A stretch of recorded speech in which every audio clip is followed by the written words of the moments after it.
Come on, come on. How long does it take to pour a shot of whiskey? Well, you relax. There was no ghost you saw. There was my wife. Your jokes aren't any better than mine. Oh, Cliff, seriously, you better take it easy. That's not water you're drinking. I need something to calm me down. Look at my hands. They're still shaking. Just forget about it. Tell me what happened. Oh, I went to the Unicorn, and I wasn't expecting anybody, so I used the key, and I walked in. And you weren't the only one there. There were two of us there, and I don't care what anybody says. We were both there for the same reason. Raven! Oh, Cliff Nelson, my God, you scared me to death. You know, I thought I might find you here. Let me up. What are you doing here? I might ask you the same question, except the answer's obvious, isn't it? We're both looking for the same thing, aren't we? I don't know what you're talking about. The letter?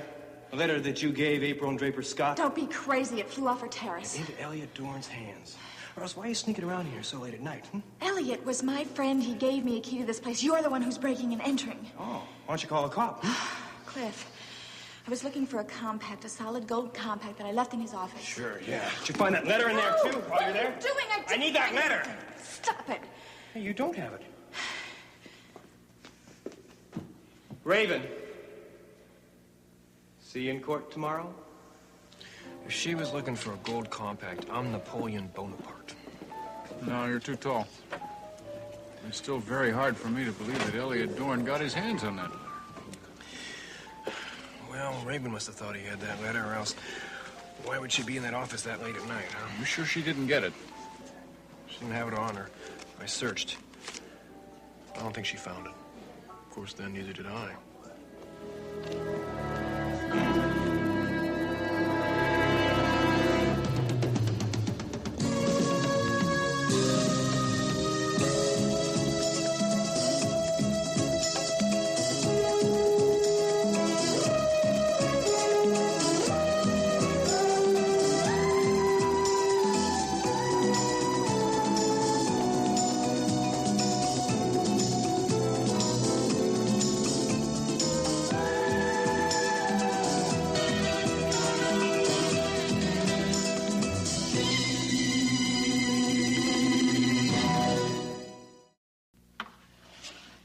Can't eat anything. Might do you good. I feel like I've had 10 years taken off my life. Do I have any gray hair?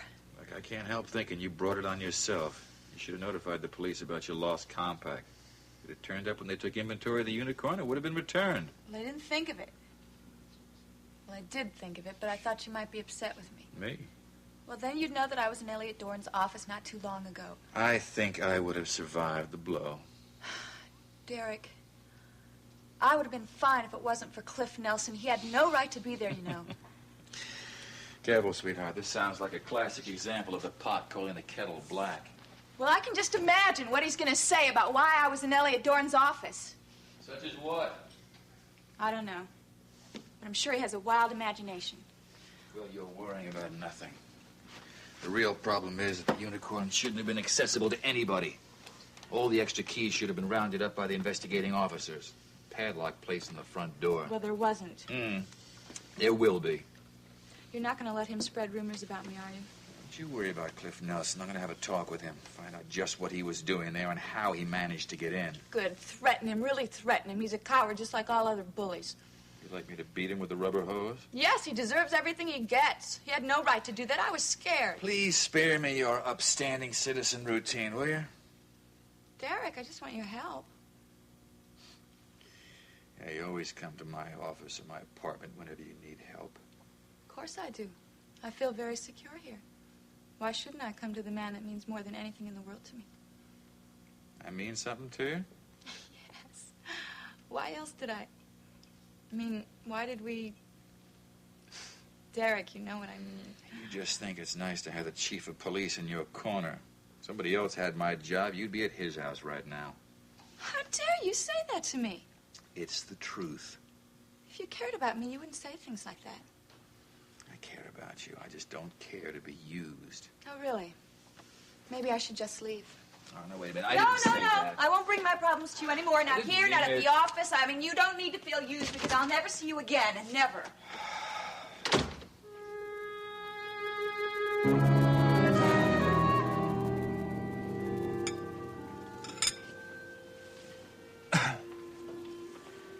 You really shouldn't have waited dinner for me. There's no trouble? I wanted to have dinner with my husband. Didn't mean to be so long. Once Logan and I started talking, you know. Well, I'm sure the two of you have quite a bit to say to each other. Quite a bit happened in the last 6 months. I don't blame you for wanting to catch up on things.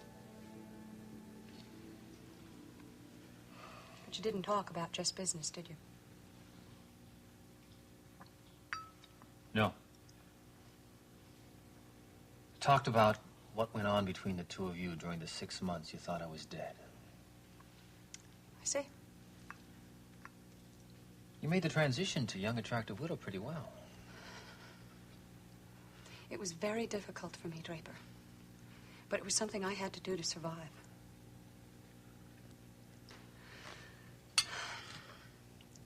For weeks after it happened, I didn't much care whether I lived or didn't. I wasn't so sure I wanted to live without you. Sounds like your ordeal was worse than mine. I was not unfaithful to you, Draper. I never said that you were. I wanted you to know that. Even though you were dead, I did not take a lover. Yes, Logan and I did see each other, you know that. Draper, he was in need of companionship almost as much as I was. Maybe even more. He had not only lost his marriage, he'd lost his son. He was terribly vulnerable. I guess I was too.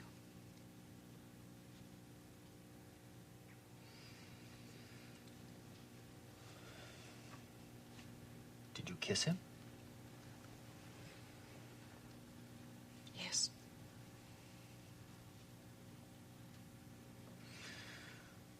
Did you? Don't do it.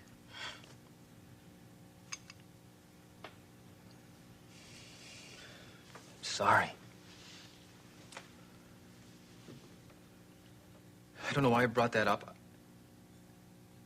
I won't ever mention this again. Draper, that's not going to work. We've got to talk about it. We've got to talk about what happened to you. What happened to me. I mean, what's our alternative? Just let it fester around in our minds until it turns into something poisonous? As far as Logan and I were concerned, the simple truth is, we were two people who might have become lovers in time. There. I've said it, and I think that's about the hardest sentence I've ever had to say in my life.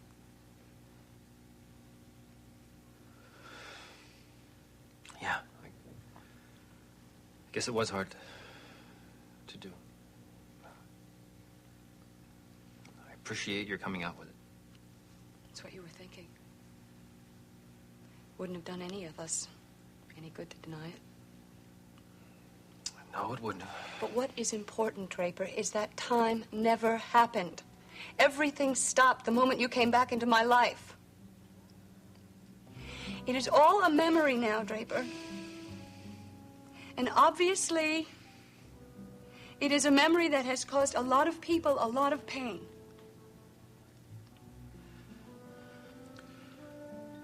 Especially Logan. Yes. But we all have to make a fresh start. And we don't have to tear each other apart to do it. I mean, we mustn't. That's right. We mustn't.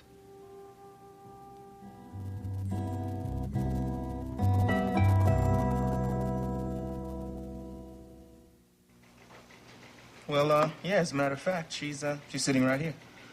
Well, hold on a second. I'll get it for you. Red, it's for you.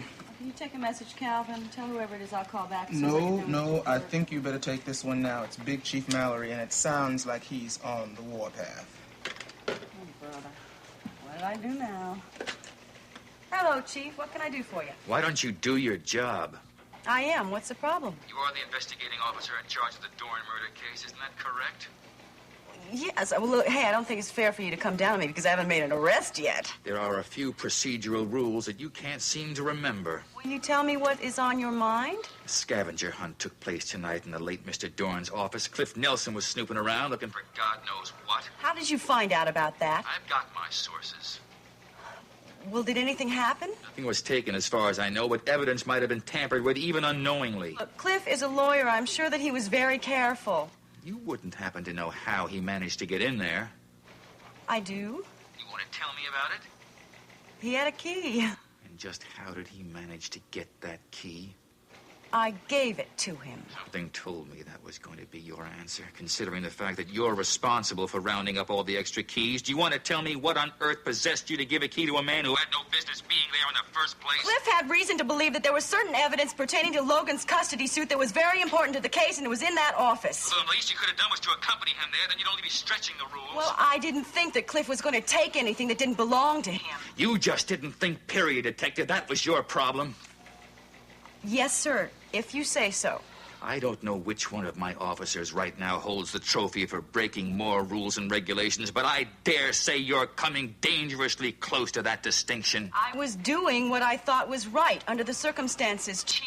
I want to see you in my office first thing in the morning, if you think you can follow up on that order. Yes, sir. Oh, boy. Oh, boy, oh, boy. I think I did it now. Sounds like you got called out on the carpet, but good this time.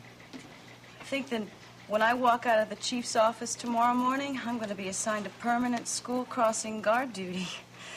Will you come visit me? He threatened you with disciplinary action? I'm surprised he didn't threaten me with bodily harm. Red, I think you know why all this dumb stuff is happening. You have been letting your personal feelings get in the way of your professional common sense. You should never have given Nelson that key. Look, I am very tired of people saying that my personal feelings are getting in the way. How else are people supposed to operate? I didn't think it would hurt for Cliff to take a look. Deborah, you and I went through that office with a fine-tooth comb and came up with nothing. Now, what was he supposed to find? I mean, we are the ones trained for that kind of search. Look, maybe we overlooked something. It's possible, you know. It wouldn't hurt for Cliff to look around. Deborah, face it. You were not trying to help Cliff. You were trying to hurt Raven. Raven is about to win this custody battle, Calvin, and I don't want to see that happen. The fact that you hate this woman is no reason to throw away your whole career. Look, it's done! I'm a big girl. I can take care of myself. How are things on the graveyard shift, huh? Pick up any bodies lately? Well, if it isn't Light Fingers Nelson. You know, Cliff, you had a hell of a lot of nerve asking Deborah for that key. I mean, you used to work for the DA's office. You should know better. Look, do not pick on Cliff. I could have said no. Yeah, What'd I do, huh? Good night.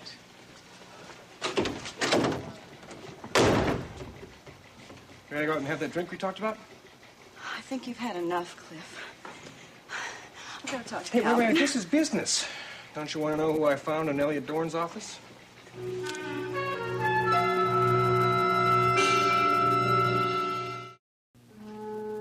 Logan, it's obvious that you are very tired. Why don't you just go to bed?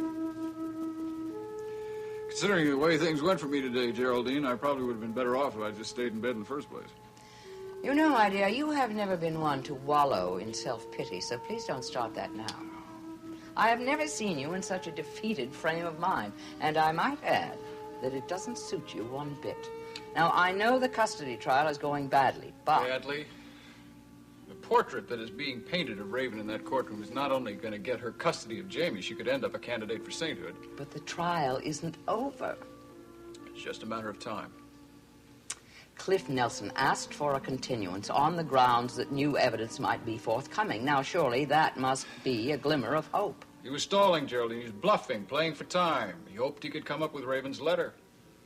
Logan, if that letter did appear in the courtroom... It's not going to happen. He had some crazy notion about where the letter might be found, but didn't pan out. That's too bad. Yes, it is. Because now, the judge is going to have to make his decision on the evidence that's already been introduced. So the trial is over.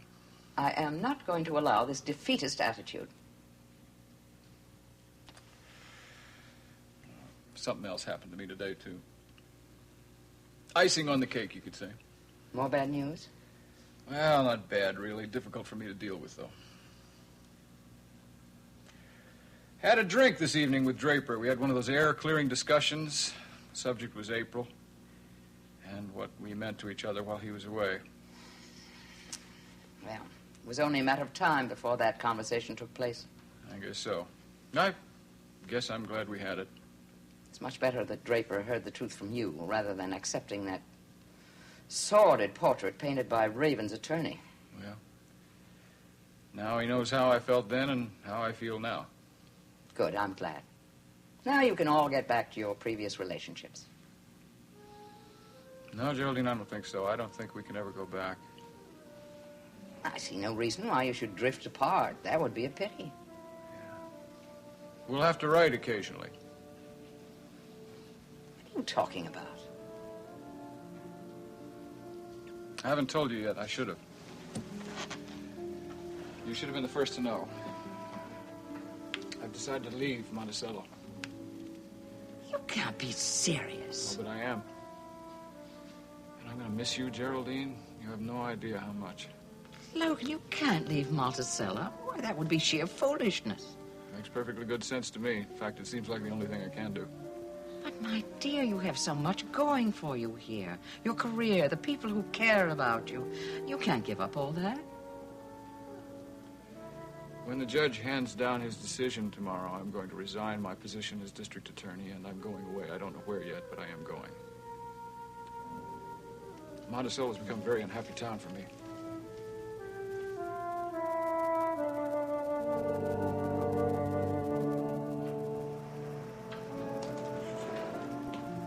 Whew.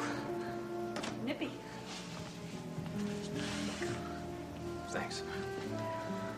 Too bad we're so high up, I can't see the colors on the trees, huh? Yeah.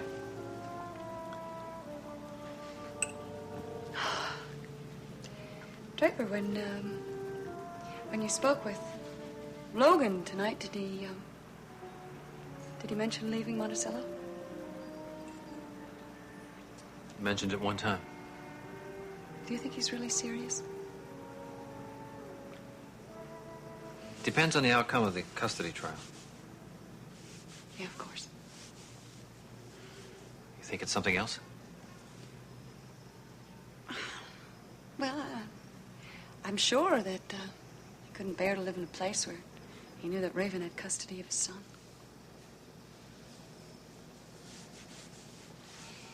Maybe he just couldn't stand to be around the permanence of our marriage. Draper, listen to me. The moment I saw you next to that carousel at Playland, almost the split second that I realized that you were still alive, all the feelings of love I have ever felt for you came rushing back like a river, an ocean. God, April, you don't know how much I want that to be true. It is true. Listen to me. You've got to believe that. Yes, I've been all mixed up, all my emotions and everything, but I've still thanked God every day that you were brought back to me.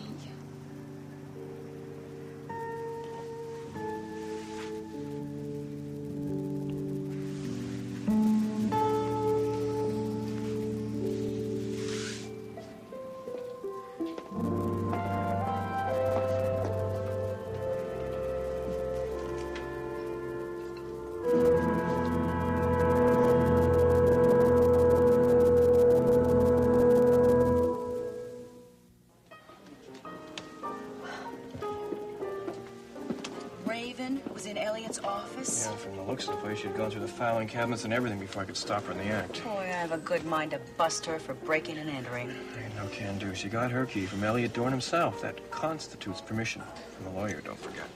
Well, now I know how the chief found out that you were there. Oh, she gave me some story about losing a gold compact case. Yeah, well, we both know why she was there. Nobody could benefit more from having that letter in her hot little hand than Raven herself. I still don't understand how Elliot got a hold of it after it was thrown off a terrace 32 stories high. That's a very popular question tonight. Logan asked the same thing. Hey, don't look at me for the answer, you know? I'm just the lawyer here. You're the detective. We still don't know if the document that Elliot was talking about was really the letter, you know? Come on, Raven is sneaking around his office at this time of night? Yeah, that's proof enough for me. Yeah. I always knew that Elliot had something Raven wanted, but I sure didn't think it was the letter. Oh, Scarlett, I love it when you talk dirty. God, Raven must really be desperate to get her hands on that letter. She'd do anything for it. She'd probably even kill for it.